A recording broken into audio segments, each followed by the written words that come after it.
What exactly can one say after that?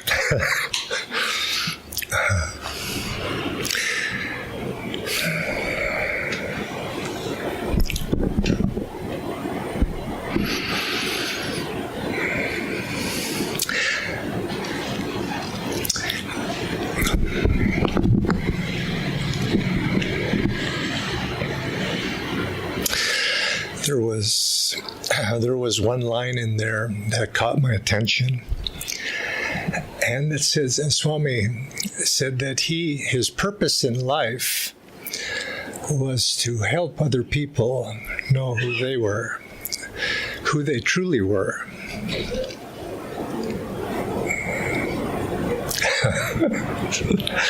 I'm usually not so emotional, but seeing Swami there reminded me of him, his life.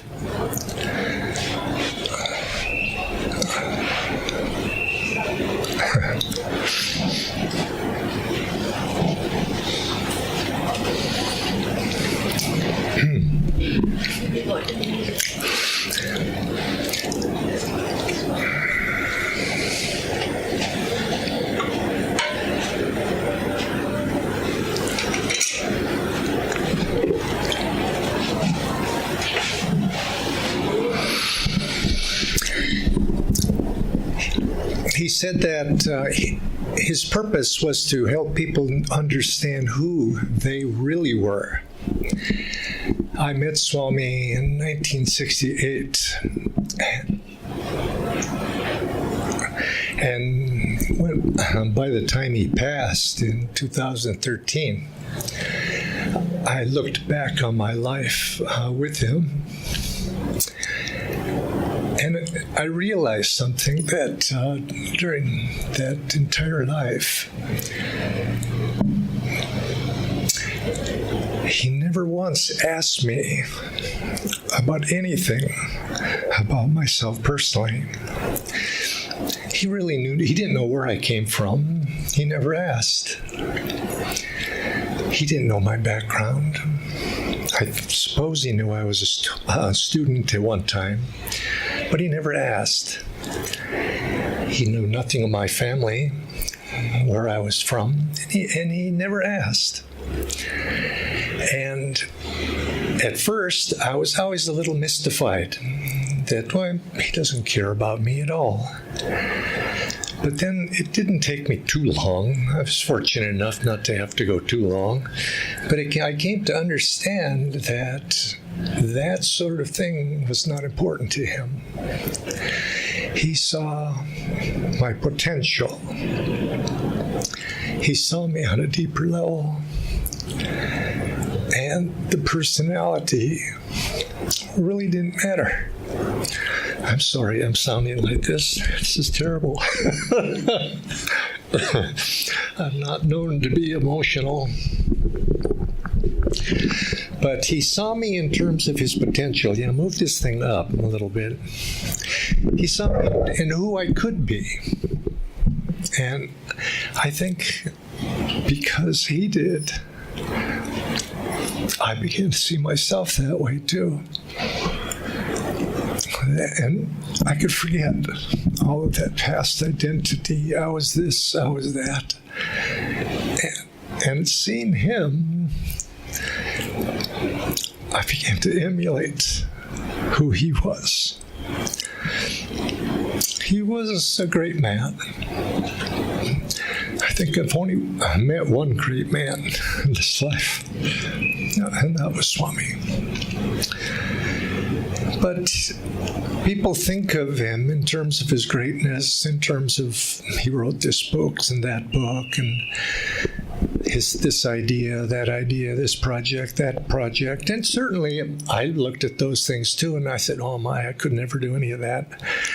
But that really wasn't the essence of his greatness. I think his greatness was that he saw each person as an individual, He, what was that saying he used to always say as a motto? People are more important than things. And that expressed it. He looked at every person as an individual, and no two were alike. Everybody had their own unique karma. Everybody had their own unique relationship. And so if you hear people talking about Swami, he was this, he was that, he was another thing, it's true, he was all that. But not one of them defined who he was. He was unique. And the interesting thing was, he didn't have really any expectation for you, or certainly for me, other than that I try and I live up to my potential. Now that's a big expectation if you think about it. But in terms of what I did outwardly, it really didn't matter.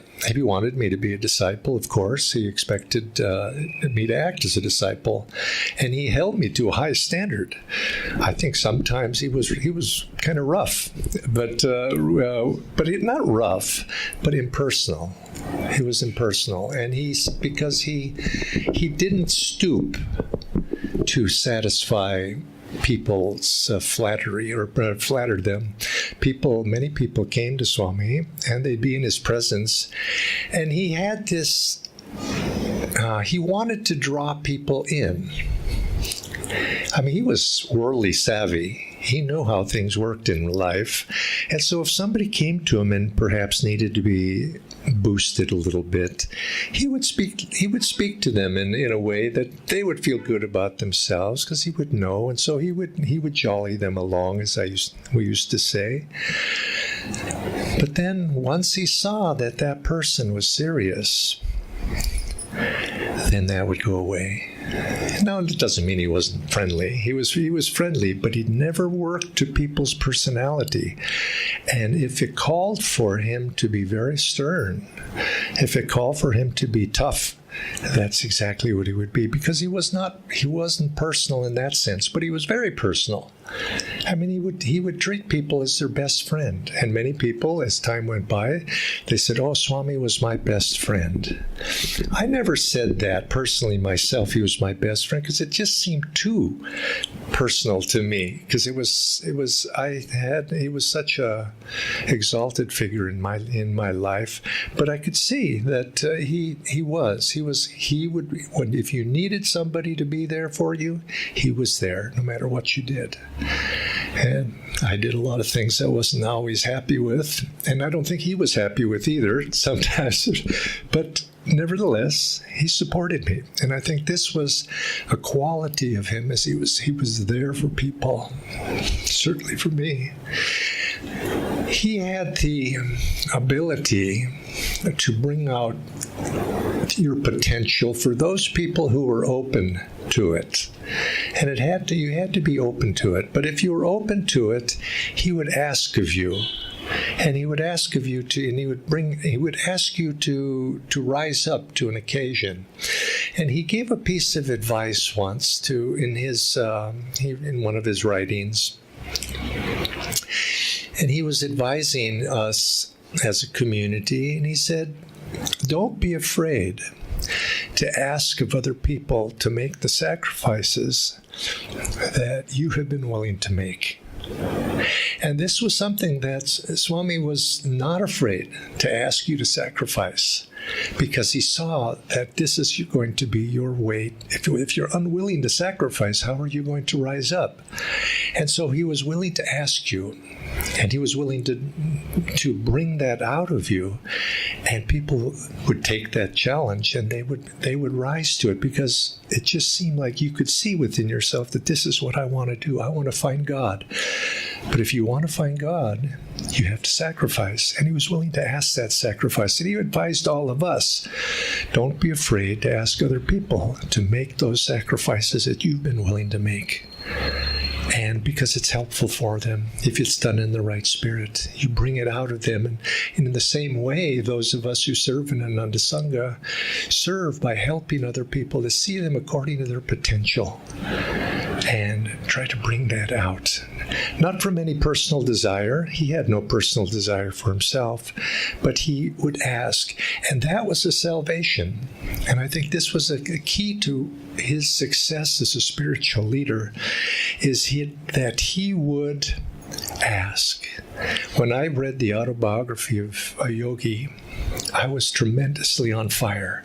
Some of you probably know that feeling. I was on fire, but I didn't know what to do about it. It was something new to me, and I was on fire. But I knew I wanted to serve. I was looking for something in life, and I wanted to serve. And God sent me to Swami very soon after that. And Swami must have seen, God perhaps guided him to, Master guided him to me. He asked me to serve. And he asked of me something. And I said, yes, I would. And that willingness of him to ask of me and to give me an opportunity to serve, I think is what it certainly changed my life. I wouldn't be here if it hadn't been for him. None of us would be here if it hadn't been for Swami. But his willingness to draw out of us the potential and to ask us to be instruments. And that's what he wanted. And this is what he was himself, is he was an instrument for his guru. As the story was, he wanted to be a good disciple. That was his goal. And being a good disciple is not just worshiping the guru, laying flowers at the guru's feet, doing obeisance to the guru. It's allowing the guru to come in and work through you and be that instrument. And the guru takes over your life because you're willingly to set aside that and allow the guru to work through you and be an instrument. And this is what Swami was about, is he had dedicated his life to being an instrument of his guru.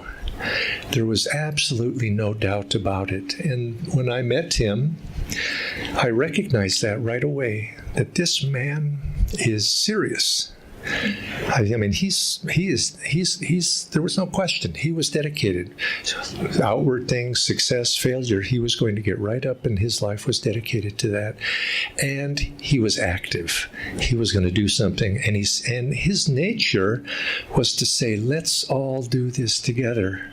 Together can bring about a transformation to this world.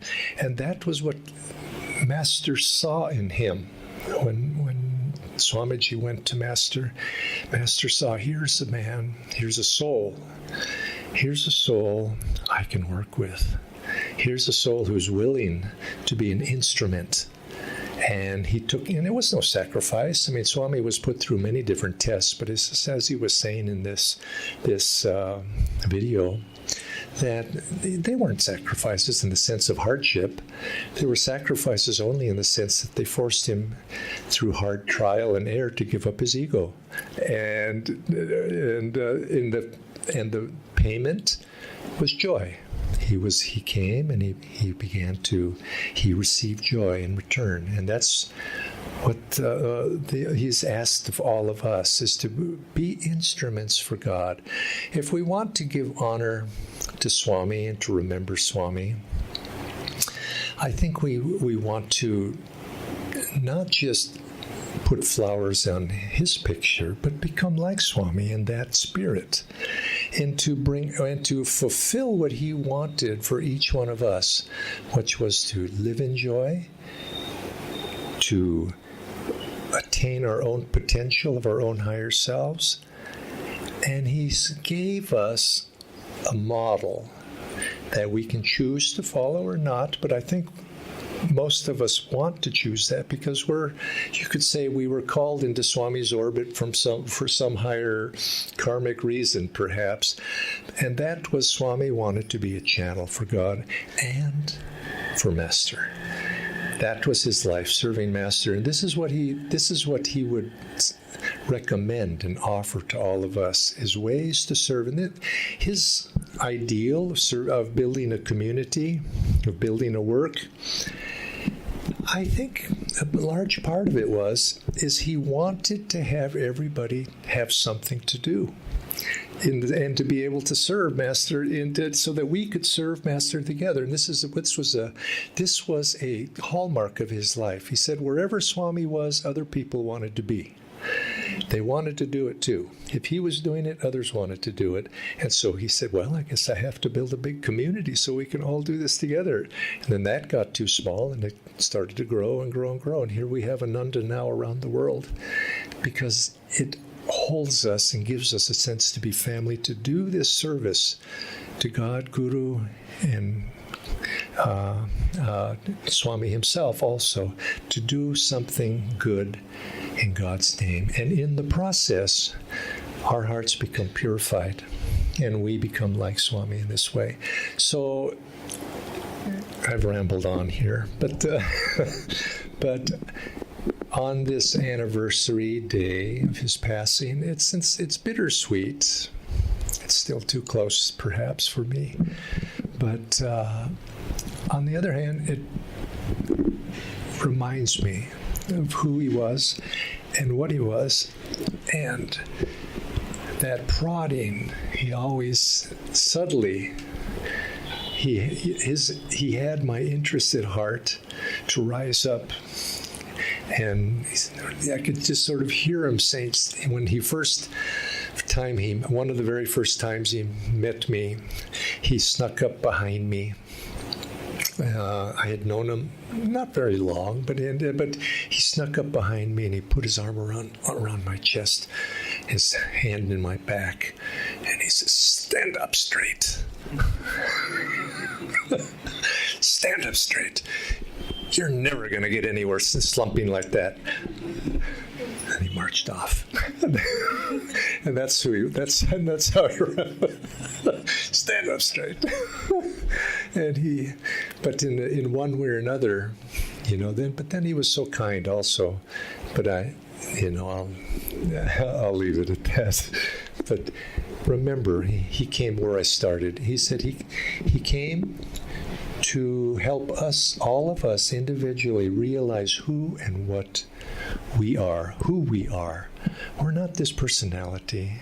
We think we're this, we think we're that, but that's not who we are. We're God's children. And to the extent that we can come to that understanding, we then inherit God's kingdom in us, because we are His children.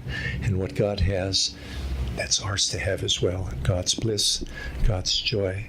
And so affirm that. And in that spirit, we'll then be serving Swamiji and his memory and his legacy, passing it on to the next generation and generation.